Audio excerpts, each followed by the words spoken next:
Hi friends, welcome to யெஸ்மா சமையல். இன்றைக்கி நம்மளோட சேனலில் நம்ம பார்க்க போகிற ரெசிபி என்னன்னு பார்த்தீங்கன்னா, ஒரு சூப்பரான ஹோம் ரெமெடி ரெசிபி தாங்க பார்க்க போகிறோம்.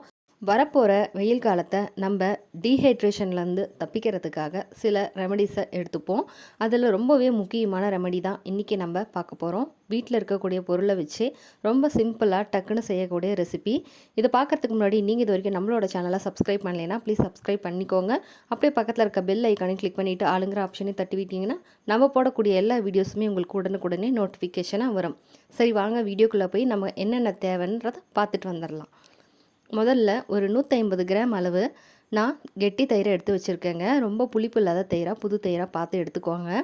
இப்போ இதில் கொஞ்சம் போல் தூளுப்பு சேர்த்துக்கலாம். நான் இன்றைக்கி பார்த்தீங்கன்னா ஒரு 2.5 டம்ளர் வரைக்கும் மோர் வர மாதிரி இதில் செய்ய போகிறேன். அதுக்காக கொஞ்சமாக ஃபஸ்ட்டு தண்ணி ஊற்றி மிக்சியில் நல்லா அடிச்சுட்டு வந்துடலாம். நீங்கள் மிக்சியில் சேர்த்துனாலும் சரி, இல்லை நம்ம சிலுப்பி வச்சு மோர் சிலிப்பியில் சிலுப்பி வச்சுக்கிட்டாலும் சரி. நான் மிக்சியில் அடித்து எடுத்துகிட்டு வந்திருக்கேன். இதை பாத்திரத்தில் ஃபஸ்ட்டு ஊற்றி எடுத்து வச்சுக்கலாம்.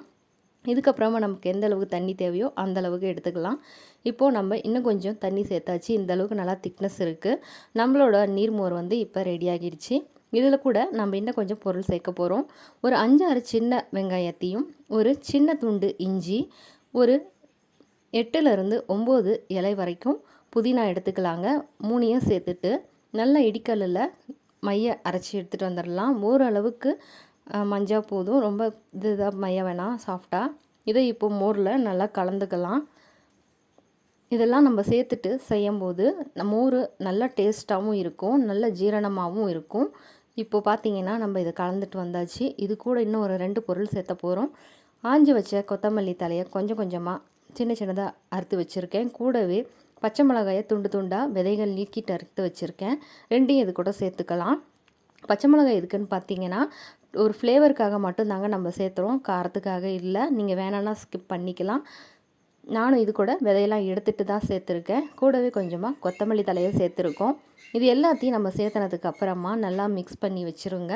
நீங்கள் அப்படியேவும் இதை குடிச்சிக்கலாம், இல்லை ஃப்ரிட்ஜில் வச்சுட்டு பசங்க ஸ்கூல்லேருந்து ஈவினிங் வரும்போது அவங்களுக்கு ஃப்ரெஷ்ஷாக எடுத்து கொடுத்துக்கலாம். குடிக்கிறதுக்கு ரொம்ப ரொம்ப டேஸ்ட்டாக இருக்குங்க. ரொம்ப விரும்பி குடிப்பாங்க. பொதுவாகவே வெயில் காலத்தில் டீஹைட்ரேஷன் ரொம்ப ஜாஸ்தியாக இருக்கும். இதில் காலையில் போயிட்டு மதியம் வந்தாலோ இல்லை ஈவினிங் நம்ம வந்தாலோ ரொம்ப டயர்டாக ஃபீல் பண்ணுவோம். அதெல்லாம் நம்ம இது மாதிரி ஹோம் ரெமடியிலே சரி பண்ணிடலாம். அந்த காலத்துலேருந்து இப்போ வரைக்குமே நமக்கு பெஸ்ட்டு ஹோம் ரெமடி இது தாங்க. அதனால தான் ஃபஸ்ட் நான் இதை அப்லோட் பண்ணியிருக்கேன். நீங்களும் கண்டிப்பாக ட்ரை பண்ணி பார்த்துட்டு உங்களோட கமெண்ட்ஸை மறக்காமல் ஷேர் பண்ணுங்கள். எங்களோட வீடியோ உங்களுக்கு பிடிச்சிருந்ததுன்னா ப்ளீஸ் லைக், ஷேர், சப்ஸ்கிரைப் பண்ணுங்கள். தேங்க்ஸ் ஃபார் வாட்சிங் மை வீடியோ.